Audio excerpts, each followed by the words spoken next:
So this is just a simple review. I bought the camera a few days ago, and to be quite honest, I do not like it at all.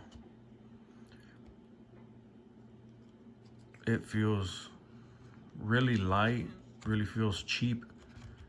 And when you actually plug it in, I wanted to use the camera for podcasting. But when I plugged in the camera into the monitor with the HDMI, the 4K quality looks really grainy. I would compare it to probably a camera from the 2000s, 2005, 2007. My iPhone, I have a 11 Pro Max, actually records higher quality in HD with 30 frames per second compared to the 4K quality. When you zoom in, it looks really pixelated. Honestly, and I would say it looks terrible. So me personally, I wouldn't recommend it. Maybe if you wanted to use for something, maybe some recording that's not really significant for you, but it looks really pixelated. When you zoom in, it gets worse.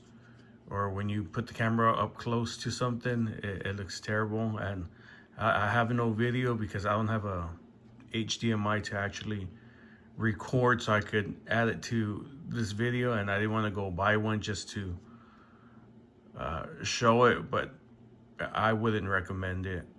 But if you're not interested in high resolution, you just want a small little camera, I would say it would be fine. But to me, for the price point, about $80, I wouldn't buy it, and I'm planning to return it today. So it's just a quick review on my thoughts on this camera.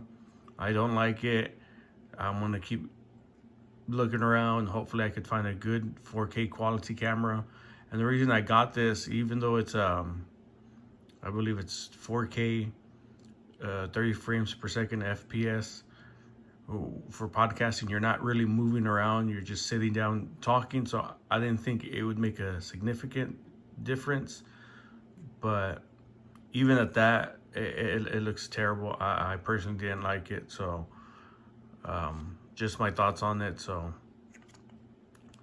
I hope that helps you make your decision in it. But if you want to go ahead and try it, give it a try.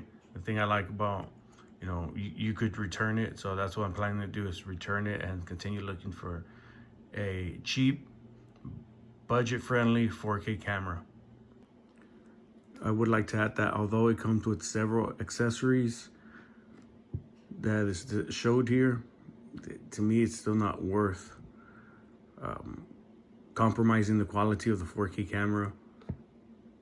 I'm considering buying maybe an older GoPro.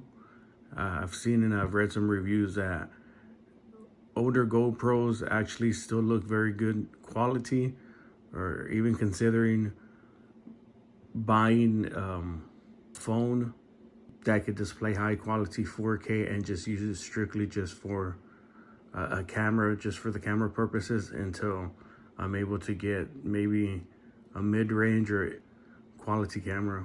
So just some thoughts to consider.